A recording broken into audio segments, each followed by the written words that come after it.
Cardinal Caterina Sforza from Trinity Blood. As of the year 2024, this is my most difficult and ambitious project to date. Not only ambitious in its intricate detail, but I had to complete it in only 3 months. But it was a challenge I couldn't resist. However, trying to achieve intricate detail whilst maintaining clean craftsmanship on a project of this scale was soberingly demanding. While I wish I could say this was a success story, there is a reason why this is only phase 1 of the cosplay. Today I'll be sharing everything it took to get the cosplay to where it is now and chart where it will go next.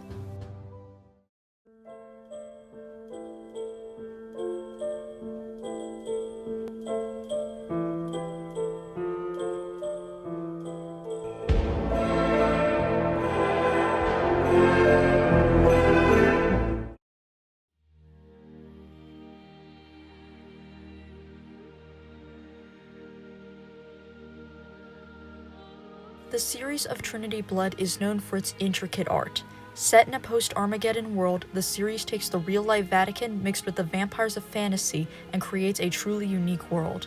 And a unique world needs unique clothing. Whilst it's one thing to see these characters in their intricate attire, creating that attire is another story. The first thing I need to ask myself is, how am I going to decipher the garments as accurately as possible, then proceed to create a pattern for said garment? So I broke down the cosplay to the best of my ability, referencing both real life and fantasy. Something that was immediately challenging is the references are not consistent. Due to the sheer amount of detail in these illustrations, obviously each one isn't going to be a perfect copy of the last. This was both irritating yet refreshing as I could almost customize the design. This means I had a lot more flexibility concerning how much detail to add to the cosplay. The next thing I had to consider is the real-life inspiration for the designs. Whilst obviously there's a lot of creative liberty in the name of anime fantasy, the show still pays respect to the real-life faith that inspired it. Given this is one of my favorite aspects of the series, and I was excited to express given my own faith. This is a project I knew would be truly special. So, let's get started breaking down the garments. Thankfully, Caterina might be one of the easier cosplays to decipher. For the first layer, we clearly have a white skirt with applique. Thankfully, this was very easy to pattern. The next layer is a red paneled skirt with long sleeve bodice. I wasn't able to find a reference of any garment since this piece was solely fantasy. More on its construction later, but I ended up making it a complete dress, which I regret as it was quite heavy, but more on that later. Then we have the white corset. I knew I was going to take inspiration from those porcelain corsets you see on Pinterest. Also, this year I've been trying to improve my EVA foam work, so I was happy to do that here. Next is the red cloak. The back is cut round reminiscent of a chasuble with a gothic collar and open front. On top of that, there is the white stole, and finally we have the wig and headdress. The headdress was probably the most difficult thing to decipher as it doesn't look like a mitre, so I referenced attire worn by cardinals. But the closest thing that I could find was a red galero. These were essentially wide-brimmed hats, with most references I can find of these being between the years 1400 and 1600. I've also seen these hats with a bit of a Spanish twist, which might have been what inspired Caterina's headdress in the series. However, none of them necessarily had the accuracy. Another thing I had to contend with was the wig. This is where I decided to take creative liberty and inspiration from my cosplay namesake and reference the koshnik. I had to contend with the headdress being very large, and with a heavily styled wig, this could prove difficult. However, the koshnik is a headdress that can be obviously quite large, but also balanced due to its shape. Obviously, the world of Trinity Blood is quite different from our world. Like, their new world order is run by beautiful vampire goth boys, and ours is run by reptilians.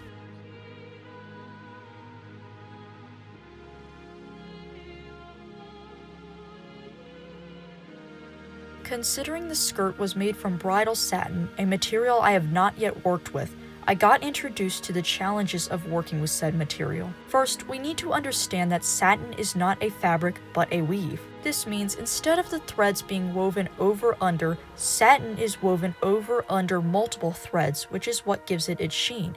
However, this means working with the fabric is going to be different than a non-satin weave. First of all, everything needs to be cut on the bias. because if not, once sewn together, the threads won't sit flat like a normal weave.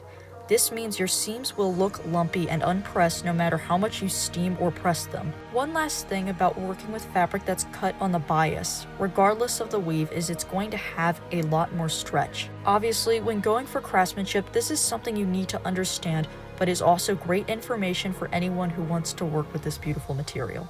The pattern for this skirt ended up being a circle skirt sewn at the sides with it gathered slightly in the back. The skirt is laced up in the back with grommets for its closure. Next, I need to talk about this applique. First of all, I had to Frankenstein the pieces because I didn't have enough to fill in the last foot of the back.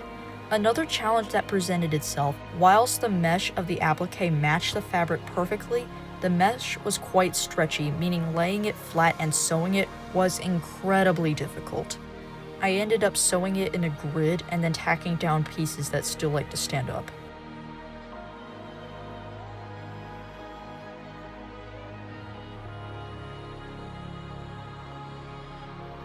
The patterning for this dress was quite straightforward. Essentially, I cut multiple rectangular pieces, then sewed them together at the waist. Then I used Katusha's bodice pattern, except it closes in the back. This was not nearly as difficult as I thought it would be to pattern. There was still a lot of challenges with its construction though.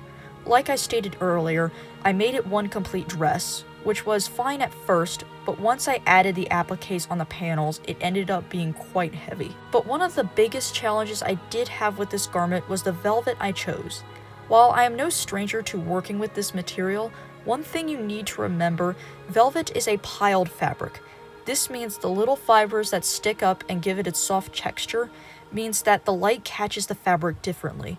So, depending on how you cut your fabric, your pieces may look like completely different colors. I chose curtains from Amazon as my fabric, which made it easy to go from top to bottom, remembering to cut my fabric pieces in the same direction. However, multiple of my pieces ended up different colors, even though I thought I had cut them in the same direction. Thankfully, I had enough of this fabric to remake said pieces, but whilst cutting my fabric, I would hold my fabric up to my garment on the mannequin before cutting to make sure everything looks right. Something I wanted for this bodice was to have a very structured look.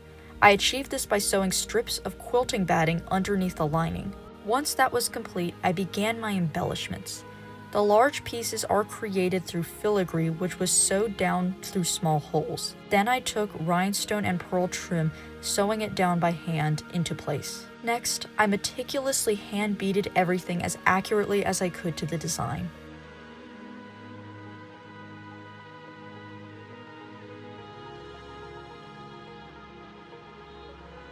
Her chain of office is also created through hand embellishment. I used a mixture of beading and metal pearl to create the designs onto felt. Next, the crosses on the stole were created using beading with a woven effect done in metal pearl. I also used pieces of a rhinestone bracelet that had fallen apart for the blue rhinestones in the edges. Finally, the center is also created out of a bracelet with metal pieces. One of my favorite details I added to this cosplay is around the cuffs at the top. I embroidered Bible verses I personally resonate with. I did this using a letter stitch function on my machine.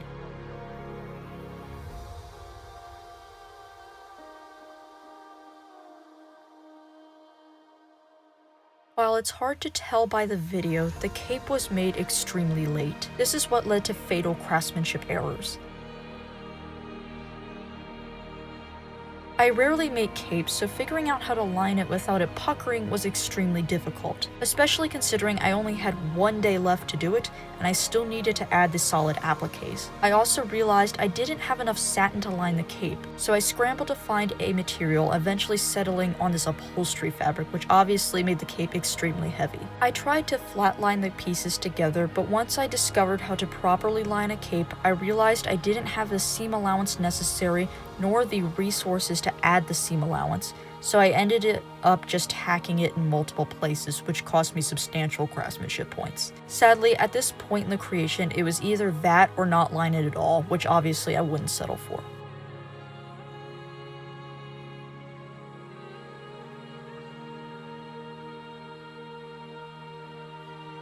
So, how did I make these appliques? If I make these through traditional embellishments, it would take a lengthy amount of time and resource. Besides, I need to achieve intricate detail in a small amount of time. It was then when I was online and I saw stained glass paint. I had to find a way to interpret these beautiful patterns in a way that could be replicated fairly quickly, but also have a unique effect. Also, stained glass paint is quite literally perfect as the character is a cardinal. This also gave me the idea to add LEDs and turn this cosplay into a wearable cathedral. Even though I love the effect this created, it's not without its issues. For one, I laid the appliques with the actual gel paint substance facing up, meaning that it gets caught on everything and peels off. Now, this is very simple to fix. I just need to apply more stained glass paint, and then I need to coat everything using Mod Podge to keep this from happening. Another thing, these appliques are very heavy. Also, they sometimes come apart.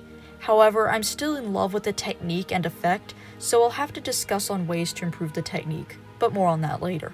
When it came to adding the LEDs, I started off with a 2mm EVA foam base cut roughly in the shape of the piece. Then I covered it with tinfoil to reflect the light upwards and amplify it. Finally, I hot glued the LEDs, which are just simple fairy lights, onto the foil. When it came to hiding the battery pack, I cut a small slit just big enough through the lining of the skirt and simply tucked it through. Once all that was complete, I glued the solid applique piece onto the top.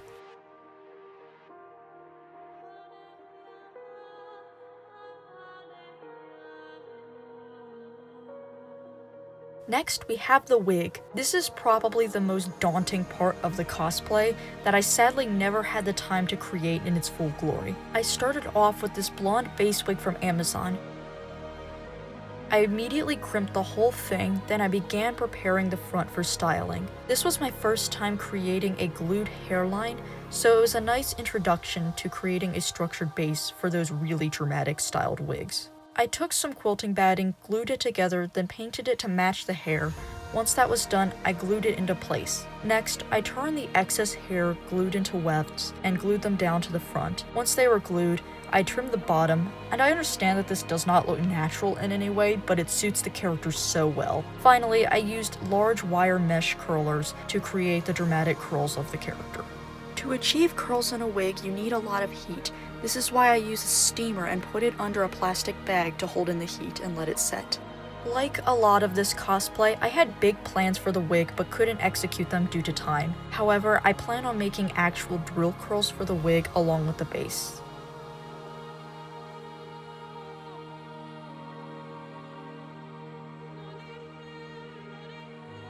Now, the corset is pretty straightforward. As I stated before, I took inspiration from the porcelain corsets you find on Pinterest. I drafted the pattern myself using the cling wrap and duct tape method, then I transferred my patterns onto 5mm EVA foam. Once it was constructed, I wanted to add a little bit of soldering details, however they ended up being filled in by the paint later. But the important part was the filigree, which was placed throughout the corset using the original porcelain corsets as a reference. Now to begin one of the most important parts of this corset, the paint job. First I primed it with Mod Podge and then went over that with a black gloss coat. Whenever you're doing anything metallic, this is a crucial first step. Once that was done, I went over it with a gold spray paint.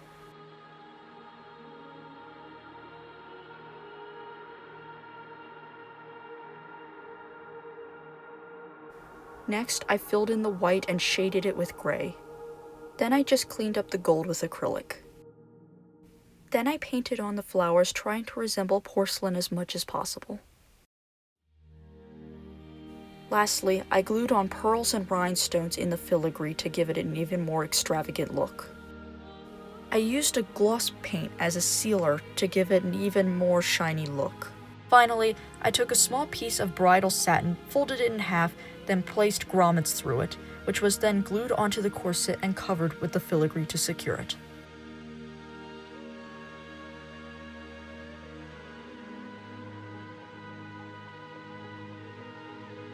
Last but not least, we have the scepter. The creation is also pretty straightforward. We have a PVC pipe for the base, with the pointed tip being created out of Warbler for durability. The cross itself was created out of 2 pieces of 10mm EVA foam. To help keep the edges smooth, I used foam clay on the sides. Then to create the bulbs, I used a clear Christmas ornament and burnt holes into the center. To secure the cross to the full PVC, I took a thinner PVC pipe, melted it down, and slid it over the wood. This was then secured with contact cement and even foam clay. Lastly, it slides into the larger PVC pipe. Once the cross was ready for embellishment, I used the HD foam dowels from SKS Cosplay Supply. These were laid around the front of the cross, and then I later filled them in with filigree.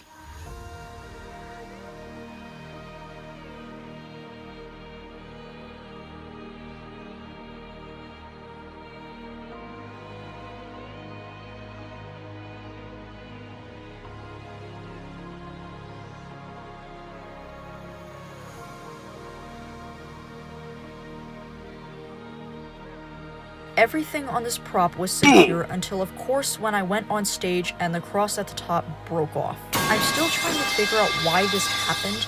I've been able to repair it by jamming another piece of wood through the plastic and PVC at the cross, but this incident still confuses me to this day.